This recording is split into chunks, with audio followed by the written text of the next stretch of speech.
अस्सलाम वालेकुम व रहमतुल्लाहि व बरकातुहू। बिस्मिल्लाहिर रहमानिर रहीम। रब्बी ज़िदनी इल्मा। I am Mrs. Nahid Rashid Hashmi, mentor and facilitator of teaching and learning, CEO of Learning to Teach, और तालीम के प्लेटफॉर्म से बात कर रही हूँ। आप हम हमारे जो लेसन्स चल रहे हैं उसमें हमारा अब जो टॉपिक है वो है time management and organisation. Time management in its sense, how to manage time. वक्त तो हमारे पास मुख्तसर है और ये जो है ये वक्त ही हमारे पास कैपिटल है। जब बच्चा पैदा होता है तो कैपिटल क्या लेकर आता है? वो वक्त जो उसको दिया गया है अल्लाह ताला की तरफ से। तो इस वक्त को कैसे मैनेज करना है? कहीं हमें क्लास 35 मिनट की मिलती है, कहीं 40 मिनट की मिलती है, कहीं जब हम डबल क्लास होती थी तो 80 मिनट्स की हो जाती थी। तो उसको हम मैनेज कैसे करें? Not only in the classroom but whenever we are leading our lives, उसमें भी टाइम मैनेजमेंट की बहुत ज्यादा इम्पोर्टेंस है। Work and home balance, family life and the professional life, इन सब की जो बैलेंसिंग होती है वो टाइम मैनेजमेंट से होती है। हम अब तो बड़े खुशकिस्मत हैं कि इस्लाम ने हमें नमाजों की पाबंदी के साथ जो है वो टाइम मैनेज करने का तरीका बता दिया है। आई एम सॉरी, मेरा गला मुस्तकिल ही खराब चल रहा है। I don't know what is the reason behind. तो टाइम को हम कैसे मैनेज करें और ये क्यों इतनी इम्पोर्टेंस है इसकी हमारी जिंदगी में? क्योंकि हमने एक चीज को शुरू करना होता है, फिर उसको डेवलप करना होता है, फिर उसको रैप अप करना होता है, और उसके साथ साथ हमने आगे उसको एसेस भी करना होता है, चाहे वो ट्रेनिंग हो, चाहे वो क्लासरूम हो, चाहे वो कुछ भी हो। तो टाइम मैनेजमेंट जो है वो एक फाइनाइट कमोडिटी है। इसमें क्या होता है कि हम जब प्लान करते हैं कोई भी कमिटमेंट, कोई भी इवेंट, कोई भी क्लास, कोई भी सेशन, कोई भी लर्निंग, कुछ भी जब हम करते हैं तो हमारे पास शेड्यूल टाइम होता है। और इस शेड्यूल टाइम को हम और अपनी कमिटमेंट्स के साथ किस तरह उसको करते हैं कि हमारे पास हम उसको किस तरह मैनेज कर सकते हैं। फिर हम ये देखते हैं कि हमारे पास जो है वो वक्त जो है उसको किस तरह से, जैसे टाइम टेबल जो है क्लास टाइम का जो होता है इन एंड आउट का, और वो जो स्टडी टाइम होता है, कोई भी चीज जो है, हर चीज अपनी जगह इंपॉर्टेंट है। हर चीज अपनी जगह, अगर हमने प्लानिंग सही नहीं की है तो if we fail to plan we plan to fail. इसमें टाइम बहुत इंपॉर्टेंट हो जाता है। जब हमने टीचर्स को ये कहा कि आप लोग अपनी टाइमिंग भी लिखिए कि आप इस एक्टिविटी में कितना टाइम लगाएंगे, इस एक्सपेरिमेंट में कितना टाइम लगेगा, इस डिमॉन्स्ट्रेशन में कितना टाइम लगेगा, तो वो हैरान रह गए कि हमने इसको टाइम भी करना है। इससे क्या फायदा होता है कि हमें अपने आप की एस्टिमेशन को जाता है। हाँ, फ्लेक्सिबल होते हैं हम, एकदम ये कोई ग्लोटीन नहीं चल जाता कि बस अब टाइम खत्म हो गया है। थोड़ा सा फ्लेक्सिबल होते हैं लेकिन इतना भी नहीं कि वो अब हमारे हाथों से निकल जाए। इसमें हमें क्या होता है कि प्रायोरिटाइजिंग करनी पड़ती है अपनी चीजों की। तो हम क्या करते हैं कि प्रायोरिटाइज करते हैं हम, और अपने कमिटमेंट्स को अपने ऑर्डर के हिसाब से रखते हैं। और मैं तो उसमें एक और इम्पोर्टेंट टू लीस्ट इम्पोर्टेंट पर लेकर जाना है, ये ग्रेडिंग स्केल होता है। लेकिन मैं तो ये समझती हूँ कि अर्जेंट को भी हमने रखना चाहिए, कि leave everything aside if something is happening in the classroom और इन द सेशन और समथिंग। अब मैं अगर ट्रेनिंग सेशन दे रही हूँ और उसमें कोई बेहोश होकर गिर जाता है तो मैं अपनी प्रायोरिटाइजिंग लिस्ट के हिसाब से नहीं चलूंगी। मैं फौरन उसके पास जाऊंगी और उसको फर्स्ट एड देने की कोशिश करूंगी। तो इस तरह से अर्जेंट जो नीड्स होती हैं। लेकिन बाकी चीजों को, जो कमिटमेंट्स हैं हमारी, उनको हमने मोस्ट इंपॉर्टेंट से लेकर लीस्ट इंपॉर्टेंट तक शेड्यूल करना होता है, उसको लिखना होता है, प्रायोरिटाइज करना होता है ग्रेडिंग स्केल पे। मोस्ट इंपॉर्टेंट चीजें जो होती हैं उनको सबसे पहले करना चाहिए, और उसके बाद कंस्टेंटली हमें रिव्यू करते रहना चाहिए अपनी प्रायोरिटाइजिंग लिस्ट को भी। क्योंकि कभी ऐसा भी होता है कि कोई कोई लीस्ट इंपॉर्टेंट चीज भी हमारे लिए मोस्ट इंपॉर्टेंट बन जाती है, और अर्जेंसी जो है वो जब आ जाती है तो फिर हम उसको देख लेते हैं। जब हम टाइम मैनेज करना चाहते हैं और ऑर्गेनाइज रखना चाहते हैं अपने आप को, मेरी जिंदगी में तो बहुत ज्यादा मेरे मेंटोर्स जो हैं, और मैंने ऑर्गेनाइजेशनल स्किल्स जो हैं वो बहुत ज्यादा कुछ लोगों से सीखी हैं, मेरे जो हेड्स थे उनसे। हमें बस सीखने वाला होना चाहिए, रिसिपिएंट होना चाहिए फॉर लर्निंग। इसमें हम क्या करते हैं कि एक टू डू लिस्ट बना लेते हैं। टू डू लिस्ट में क्या होता है कि हमारे वजह से कोई इवेंट भी प्लान होता है, जब मैं ट्रेनिंग दे रही होती हूँ तो उसमें बनवा रही होती है टू डू लिस्ट कि करना क्या है, पहले हमने क्या करना है, फिर नेक्स्ट क्या करना है, फिर नेक्स्ट क्या करना है। तो इसी तरह हम काम करते हैं। प्रोडक्टिविटी हम सबसे पहले टू डू लिस्ट बना लेते हैं, उसके बाद प्रोडक्टिविटी टूल्स उस पर नहीं, हम यूज करते हैं कैलेंडर। अब आप ये देखिए, गूगल ने हमें इतनी आसानी से बता दिया है कि गूगल कैलेंडर में आपको सेव कर लेते हैं हम वो, और उसके बाद फिर वो हमें इंटीमेशन देता है कि भाई ये है।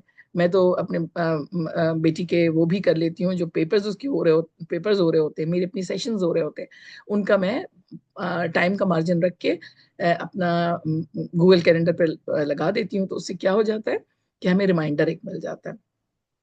फिर बाउंड्री सेट करनी है, जो हम इसका तरीका सीख चुके हैं कि हमने किस तरह सेट रूल्स बनाने हैं, हमने क्या करना है, बाउंड्रीज बनानी है उसकी। फिर ब्रेक्स लेनी होती हैं। मैंने आपको बताया कि हम ब्रेन ब्रेक भी मैं तो सेशंस में भी दे रही होती हूँ ब्रेन ब्रेक, और हमें वैसे भी ब्रेक लेना चाहिए जब ग्लूमी हो जाए, बहुत थक जाए, the plate is full, brain में अब जगह ही नहीं रही कि हम उसको ग्रास्प कर सकें, तो ब्रेक्स लेनी चाहिए, खुद भी अपना डिसाइड कर लेना चाहिए। और नहीं तो मैं तो प्लान भी करती हूँ अल्हम्दुलिल्लाह, और मैं समझती हूँ कि आप लोग ये सीखने के बाद आप लोग भी प्लान किया करेंगे। और प्रोडक्टिविटी टूल्स को इस्तेमाल करना है कि हमारी जो हाईएस्ट परसेंटेज ऑफ प्रोडक्टिविटी, चाहे वो टीचिंग लेसन हो, चाहे वो लर्निंग लेसन हो, चाहे वो ट्रेनिंग सेशंस हो, चाहे वो किसी भी किस्म की बात हो, तो उसमें हमने इन चीजों को देखना है। टिप्स हैं कुछ टाइम मैनेजमेंट की, कि चेकलिस्ट जो होती है उसको हमने टिक लगा देना होता है। जब मैंने अपनी टीचर्स को चेकलिस्ट देनी शुरू की, तो उन लोगों को जो है ना बड़ा स्ट्रेंज लगता था, लेकिन खास तौर पे जैसे हमारे पास टाइमलाइन हमारी हमारी वो होती है और डेडलाइंस होती हैं, तो उसके लिए खास तौर पे पेपर मेकिंग के लिए और पेपर चेकिंग के लिए, पेपर एग्जीक्यूट करने के बाद, तो उससे उनको बड़ी आसानी हो जाती थी कि पहले क्या करना है, फिर क्या करना है, फिर क्या करना है, फिर क्या करना है, वो चेकलिस्ट पे। और पता है, एक मैं आपको अपनी अपनी भी वो बताऊं कि साइकोलॉजिकल जो है ना, वो आपके अचीवमेंट्स भी सामने आती चली जाती है, भाई ये कर लिया, ये कर लिया, ये कर लिया, now I have to do this. तो चेकलिस्ट बनी होगी, हमारी टू डू लिस्ट बनी हुई होगी, तो उसको टिक लगाते चले जाएंगे।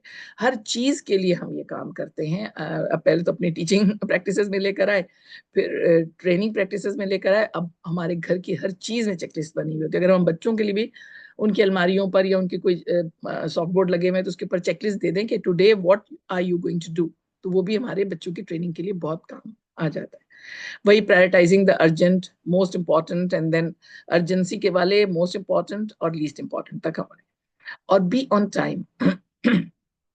अल्हम्दुलिल्लाह, अल्लाह ताला की मेहरबानी है, मेरा इसमें कोई कमाल नहीं है, लेकिन मैं जो भी ट्रेनिंग्स देती हूँ उनमें मैं 15 मिनट पहले से लॉग इन हो जाती हूँ, इसलिए कि मुझे पता है कि कुछ भी, कोई भी, कभी भी कोई भी बात हो सकती है, कुछ नहीं तो लैपटॉप ही आपका रिस्टार्ट मांगने लगता है।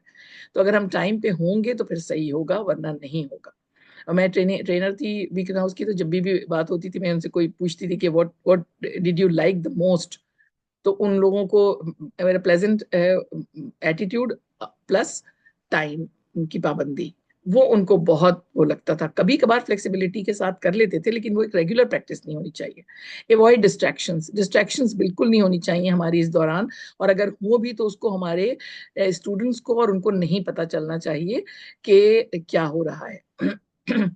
फिर उसी लिहाज से हमें शेड्यूल करना है अपनी चीज़ों को। फिर जो है वो डेडलाइंस को याद रखना है, वही कि हम अपना अलार्म लगा लें, हम अपने, अब तो मोबाइल ने इतनी आसानी कर दी है, हमारी बहुत सारी चीज़ें छूट गई हैं हमसे, अब मोबाइल के अंदर आ गई हैं। ब्रेक लेने की ज़रूरत हो तो ज़रूर ले लिया करें, कम से कम वाटर ब्रेक तो जरूर ले लिया करें, उससे एनर्जाइजिंग हो जाती है। और होता है कुछ नहीं, डीप ब्रीदिंग ब्रेक्स ले लें तो उससे भी बहुत एनर्जाइजिंग हो जाती है, क्योंकि ब्रेन हमारा थक जाता है, तो उसको इन चीज़ों की जरूरत होती है। कभी भी पैनिक नहीं करना है। आप ये बताइए कि अगर क्लास में किसी बच्चे ने वॉमिटिंग कर दी है और टीचर ही पैनिक हो जाएगी, तो बाकी बच्चों को क्या लगा, तो रोना शुरू हो जाएंगे, चाहे वो एल्डर हो चाहे वो यंगर हो। पैनिक नहीं होना है। पैनिक बटन उस वक्त दबेगा जब कोई अर्जेंसी वाली बात हो जाएगी, कोई जलजला आ गया है या सुनामी आ गया है या कोई और बात हो गई, तब पैनिक होगा, अदरवाइज पैनिक होना नहीं है। हमें पेशेंस को शो करना है और गिव योर बेस्ट। अपने सबसे जो अच्छी चीज है कि वो सबसे बेहतरीन होना चाहिए, और उसमें भी गुड बेटर बेस्ट पे चले जाना चाहिए। और अपने वर्क को हमने नोट डाउन करना होता है। ये बहुत क्विक टिप्स हैं जो हमें और आपको टाइम मैनेजमेंट सिखाते हैं। ये ऑर्गेनाइजिंग टिप्स भी आ जाती हैं हमारे पास कि टीचर्स के लिए कि हम उसको क्या करें, कि सेटिंग अप गोल्स हम करें, और उसके साथ हम क्या करते हैं, चलिए ऑर्गेनाइजिंग टिप्स फॉर टीचर्स जो है हम इसको अपने उसके साथ लेकर चलते हैं। ऑर्गेनाइजिंग टिप्स फॉर टीचर्स, हम उसको देखते हैं कि सबसे पहले तो हमारे गोल सेट होने चाहिए कि हमने करना क्या है, हमारे गोल्स क्या हैं। और ये आप देख रहे हैं कि ये पजल है, ये एक दूसरे के साथ जुड़कर मिलकर चलते हैं। तो अपडेटिंग करनी है हमने अपने आप को। क्लासरूम जो हमारी बहुत इंगेजिंग होनी चाहिए, बच्चों के लिए तमाम चीज़ें जो अवेलेबल होनी चाहिए, हमारे लर्नर्स के लिए, हमारे स्टूडेंट्स के लिए। इम्प्लीमेंटिंग होनी चाहिए, इम्प्लीमेंटिंग स्ट्रेटजीज होनी चाहिए कि हम हाउ टू इम्प्लीमेंट। और अगर कोई चीज़ ऐसी होती है तो इम्प्रोवाइज करने के लिए भी हमें डिजिटलाइजिंग में ये आ जाता है कि हम उसमें अपने, और थैंक यू टू कोविड के हमें वहाँ पर अपने अपने रूम्स में भी हमने हर रूम में एक एक कंप्यूटर भी हमने और बाय कर लिए थे, और हर क्लासरूम में भी एक एक लगा दिए थे, because every class needed it for conducting hybrid classes during Covid. तो हमने फिर हटाया नहीं था, हमने उसको उसी तरह कर रख लिया था। तो डिजिटलाइजिंग भी क्लास के अंदर भी हो सकती है और वैसे भी आईसीटी इंटीग्रेशन भी हो सकती है। और अपने लेसन प्लान को ट्रैक करें, ये नहीं पढ़ पढ़ के कर रहे हैं, लेकिन उसको ट्रैक करते चलना है कि कौन सी चीज मिस तो नहीं कोई हो गई है। फिर ये कि डिजाइन करना है कि ऐसी क्लासरूम हो जो इंगेजिंग क्लासरूम हो, लर्नर्स को उसमें मजा आए। इफेक्टिव होना चाहिए कि क्लासरूम मैनेजमेंट जो है, इफेक्टिव क्लासरूम मैनेजमेंट हम जब हम करते हैं तो इसमें हमारी खुद ब खुद ऑर्गेनाइजेशन आ जाती है और हमारी क्लास जो है वो मैनेज हो जाती है। और let me tell you one thing, मैं अपने एक्सपीरियंसेस आपसे इसलिए शो करती हूँ, बताती हूँ, इसलिए कि मुझे पता है कि बहुत से इदारों में होता है, हमें क्लासरूम से बाहर निकलने की इजाज़त नहीं थी। हमने अपने pen, marker, extra pens, extra markers, extra चीजें भी लेकर जानी होती थी कि अगर किसी कोई, हमें वापस दोबारा निकलने की इजाजत नहीं होती थी, बिकॉज इट, और बहुत प्यारी बात थी कि the time given to the student is very precious except for any emergency. कोई इमरजेंसी हुई है तो उसमें जो है ना वो निकल सकते थे हम, अदरवाइज नहीं। तो हम भी अपने आप को ये ऑर्गेनाइजेशन के लिए ये करें कि हम जो है ना तमाम वक्त जो अलॉटेड है वो बच्चों को दिया जाए या लर्नर्स को दिया जाए। मैंने कुछ ये निकाले थे क्योंकि हमारा लेवल 1 है, तो इस वजह से मैंने निकाला। इसके बाद हम इसकी एक एक की जो है वो अलग अलग वो करेंगे इंशाल्लाह, अगर आप लोग लेवल 2 तक हमारे साथ जुड़े रहे तो। इफेक्टिव टाइम मैनेजमेंट जो है वो हमारे लिए, टीचर्स के लिए बहुत क्रूशियल होता है, ट्रेनर्स के लिए बहुत क्रूशियल होता है, मेंटेन करने के लिए और ऑर्गेनाइज होने के लिए, प्रोडक्टिव होने के लिए, और क्लासरूम में एंगेज रखने के लिए। जब तक इंटरैक्टिव नहीं होगी जब तक मजा नहीं आएगा। तो प्रैक्टिकल स्ट्रेटजीज हमारी क्या है, प्रैग्मेटिक किस्म की, कि वही उन्हीं चीज़ों को दोबारा हम देख लेते हैं कि डेली शेड्यूल हमारा होना चाहिए कि प्रायोरिटाइज करना है हमने। और उसके बाद एक्सपेक्टेशंस हम सीख चुके हैं कि हम एक्सपेक्टेशंस किस तरह लगाएंगे, एज अप्रोप्रिएट होगी। और अपने जो गोल्स हैं और ऑब्जेक्टिव्स हैं उनको हम अपने जो भी हमारे सामने लर्नर्स हैं उनके साथ हम शेयर करेंगे। जब हमें पहली दफ़ा कहा गया कि शेयर करें, जब टीचिंग प्रैक्टिसेस में, जब मैं टीचर थी, तो हमें कहते हैं अच्छा हम अपने ऑब्जेक्टिव्स उनको बता दें। लेकिन उससे बेनिफिट इतना मिला हमें कि हम लोगों ने बहुत हैप्पीली उसको फिर अडॉप्ट किया। और डेलीगेट करें अब टास्क भी अपने, और एम्पावर भी करें स्टूडेंट्स को, चूंकि this is how we make them leaders. और इसमें जो है ना क्लासरूम रोल्स जो है वो दें। और उसके लिए आप कार्ड भी बना सकते हैं जो उनके नेक कार्ड्स हों, जो पहने। और उसको लेकिन रोटा सिस्टम रखें ताकि हर किसी को ये चांस मिले करने का। पहले से ही ना कह दिया जाए कि बस यही बच्चा जो है या यही लर्नर जो है ये कर सकता है। कोई भी किसी को, मैं तो नंबरिंग भी कर देती थी कि, तो इससे ये होता था कि नाम भी ना वो नंबरिंग हो जाए उनकी, और उनको क्लासरूम रोल्स जो हैं वो देते थे। और इससे अब हमारा टाइम, एनर्जी, सब कुछ वो होता है, और स्टूडेंट्स में उनमें रिस्पॉन्सिबिलिटी आती है। टेक्नोलॉजी का इस्तेमाल, डिजिटल टूल्स का इस्तेमाल, एप्स का इस्तेमाल, इन सब चीज़ों से बहुत आसानी हो जाती है। जब हम लोगों को एलएमएस हमारा आया और हमें मार्क्स सिर्फ एंटर करने होते थे, वो सारी कैलकुलेशंस हमारा एलएमएस में हो जाती थी, तो हम तो इतने खुश हुए कि हमने कहा ये जो हम कैलकुलेटर लेके बैठते थे और करते थे और दो दो तीन तीन बार चेक करते थे, वो सारी चीजें चली गई। सिर्फ एक दफा हम चेक कर लेते थे कि कोई आगे पीछे कोई बात तो नहीं। ग्रेडिंग है, शेड्यूलिंग है, गूगल क्लासरूम है, माइक्रोसॉफ्ट टीम्स है, इसकी तरह से हम जो है सारी चीजें कर लेते हैं। हर चीज जो है हमारी डिजिटली वो हो जाती है, टेक्नोलॉजी को इस्तेमाल करना। रिफ्लेक्ट एंड एडजस्ट, अब ज़ाहिर है कि जो भी काम हम कर रहे हैं उसमें कुछ आगे पीछे भी हो सकता है, कोई ऐसी चीज भी हो सकती है, कोई चीज इनकम्प्लीट भी रह सकती है, तो हमने उसको क्या करना है कि उसको एडजस्ट करना है। अगर हम इन स्ट्रेटजीज को, जो बिल्कुल बेसिक वाली मैंने निकाली हैं, और इसके और कॉम्प्लेक्स भी हो सकती हैं, लेकिन मैंने सिंपल निकाली है क्योंकि हमारा लेवल 1 है। और इंशाल्लाह आप लोग ये सीख जाएंगे अपनी जिंदगियों में, तो आगे फिर हम इसको और इसमें ऐड अप करेंगे। इससे क्या होता है कि टीचर्स ऑर्गेनाइज रहती हैं, स्ट्रेस नहीं होता। भाग दौड़ नहीं होती, पैनिक नहीं होता, आप आराम से कामली सारे काम कर लेते हैं और इफेक्टिव लर्निंग एनवायरनमेंट भी बन जाता है। जब बच्चे देख रहे होते हैं कि टीचर्स जो है वो क्लास में तैयारी के साथ आ रही हैं, हाथ में एक मैप भी पकड़ा हुआ है, साथ उसके उनके हम लोग ने तो कप्स रख रखे थे जिसके अंदर हमारी सारे पेन पेंसिल हर कलर के और मार्कर्स और सारी चीजें होती थी, ले जाके सबसे पहले रखते थे। तो उनको बच्चों को पता होता था, वो खुद भी उसको follow, because we lead by example. ठीक है। इसके बाद ऑर्गेनाइजेशनल स्किल्स भी मैंने निकाली हैं, कि क्लास को किस तरह मैनेज करना है। हम बात कर चुके हैं इसको एक्सपेक्टेशंस और उसमें के क्लियर रूटीन्स और प्रोसीजर्स बताना है हमने, कि जो कंसिस्टेंट रूटीन जो होती है ना डेली एक्टिविटीज की, वो सारी चीजें जो है वो हमारी रूटीन के साथ होनी चाहिए। हाँ, कभी break the routine also at times, वो भी बच्चों के लिए बहुत फन होगा, लर्नर्स के लिए बहुत फन होगा, बहुत मजा आएगा। लेकिन जो एक रूटीन हम डेवलप करते हैं, और ये हमें तो हमारा दीन इस्लाम हमें नमाजों की पाबंदी के साथ ये चीज सिखाता है कि डेली रूटीन हमारी कैसी सेट होनी चाहिए। क्लासरूम लेआउट जो है वो भी बना, जब हमें पहली दफा कहा गया कि ये आप अपने क्लासरूम की सीटिंग अरेंजमेंट का जो है वो बनाए फ्लोर प्लान, तो भाई हैरान ही रह गए कि भाई फ्लोर प्लान कैसे बनता है, फ्लोर प्लान क्यों बनेगा, किस लिए बनेगा। लेकिन ये होता है कि बहुत लेआउट जो होता है एफिशिएंसी हमारी प्रोमोट करता है उसको। तमाम मटेरियल और सप्लाईज को जो है वो किस तरह रखना है, कहाँ करना है, कि लेबल्ड ड्रॉज हों, लेबल्ड बिन्स हों, लेबल जो है वो बास्केट्स हों, क्या क्या चीजें होंगी, और उसके साथ स्पेसिफिक एरियाज हों, बच्चों को पता होना चाहिए कि लंच बॉक्स किधर रखना है और बॉटल्स किधर हैंग करनी है। ये सारी चीजें जो होती है ना, ये बहुत आसान हो जाता है हमारे लिए जब हमारे पास जैसे सर्कल टाइम हम करवाते थे, तो बच्चों को पता होता है कि अपनी चेयर्स पिक करके कहाँ जानी है, कहाँ जाना है, क्योंकि टेबल्स भी होती थी, टेबल्स पे चीजें भी होती थी। तो ये है हमारा कि लेआउट, और अपनी एफिशिएंसी को बढ़ाने के लिए हमने क्लासरूम लेआउट वो करना है, एक्टिविटीज की जगह रखनी है, तमाम चीजों को। कंसिस्टेंट बिहेवियर मैनेजमेंट सिस्टम का मतलब है कि पॉजिटिव रीइंफोर्समेंट हम करते रहें, कि डिजायर्ड बिहेवियर हमारा आपका क्या होना चाहिए। तो इससे वही हम जो पनिशमेंट एंड रिवॉर्ड का सिस्टम करते हैं, लेकिन पनिशमेंट हम देते नहीं है, पनिशमेंट में हम कॉन्सिक्वेंसेज उनको बताते हैं। टेक्नोलॉजी और टूल्स ऑफ ऑर्गेनाइजेशन हम करते हैं, क्लास डू जो मिल जाता है हमें, गूगल क्लासरूम हमें हमारी बहुत वो है, तो शेड्यूल भी कर सकते हैं उसके अंदर चीजें। फिर अटेंडेंस का भी मामला आ जाता है, असाइनमेंट्स अपलोड करने का होता है, उसको हम कर सकते हैं। कम्युनिकेशन, और आपको पता है कि जब कोविड आया था तो उसमें तो हमने सारे उसको इस्तेमाल किया, लेकिन उसके बाद भी हमने उसको छोड़ा नहीं। जब नॉर्मल क्लासेस शुरू हो गई तब भी हमने उसको छोड़ा नहीं। जो चीजें क्लास में होती थी, इसमें हमें क्या फायदा बेनिफिट हुआ कि जो एब्सेंट होते थे या कोई री करना चाहते थे, वो उसको इस्तेमाल कर लेते थे।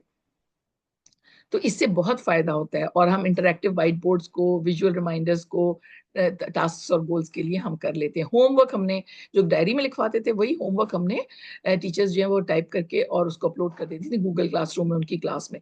तो वो बच्चे जिनको अगर कोई भी मसला होता था, या किसी भी वजह से हाफ डे कर लिया या नहीं आए हैं, तो बहुत आसानी हो जाती थी। इंस्टेड ऑफ आस्किंग अदर्स, या डायरी जो आती थी हमारे स्कूल में उन बच्चों की कि डायरी लिख कर भेज दिया जाए, तो वो सारी चीजें रिड्यूस हो गई। तो जाहिर है कि स्ट्रेस फ्री हो गया, और बर्नआउट कम हो गया, टीचर्स की परेशानी कम हो गई, और वो बच्चा दूसरे दिन आके उसकी सेल्फ एस्टीम कितनी वो होगी कि उसने अपना होमवर्क किया हुआ होगा, चाहे वो पढ़ने का हो, चाहे वो लिखने का हो, चाहे वो कोई मटेरियल कलेक्ट करने का हो, पिक्चर्स कलेक्ट करने का हो, कोई रिसर्च करने का हो, सारा काम वो करके आ जाएगा। Plan ahead and stay prepared, यानी पहले से हमने सारे मटेरियल्स तैयार कर लेने हैं।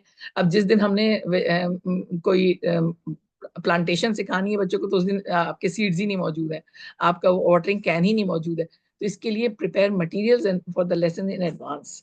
और एडमिन वाले तो कभी भी हमें ऑन टाइम देते नहीं है चीजें, अगर हमने उनको नहीं बताया तो कहते नहीं जी, हमने एक हफ्ते पहले आपने बताना था, 4 दिन पहले आपने बताना था, अगर कोई ऐसी चीज जो अरेंज करने वाली है तो। बल्कि बाज़ औक़ात तो ये भी होता है कि अलमारियों से निकाल के देने के लिए भी उनको एडमिन को टाइम चाहिए होता है, because they have to cater with जो है ना 60 टीचर्स। ये तो नहीं कि सिर्फ मैं हूं जिससे मुझे देगा, तो एडवांस में हमने ये चीजें करनी होती हैं, और उनको एक्सेसिबल रखना है अपना। ये स्ट्रेटजीज जो होती हैं एक ऑर्डरली स्ट्रक्चर्ड एनवायरनमेंट डेवलप करती हैं हमारे, जो कि टीचिंग एंड लर्निंग दोनों में बहुत काम आता है। अल्हम्दुलिल्लाह, इंशाल्लाह आप लोगों को इससे कुछ मदद मिल जाएगी इन टिप्स से और इन स्ट्रेटजीज से। जज़ाकल्लाहु खैरन कसीरा, सुब्हानल्लाहि व बिहम्दिही, सुब्हानक अल्लाहुम्मा व बिहम्दिका, अशहदु अन ला इलाहा इल्ला अंता, अस्तगफिरुका व अतूबु इलैक, अस्तगफिरुका व अतूबु इलैक। अस्तगफिरुका व अतूबु इलैक। अस्सलाम वालेकुम।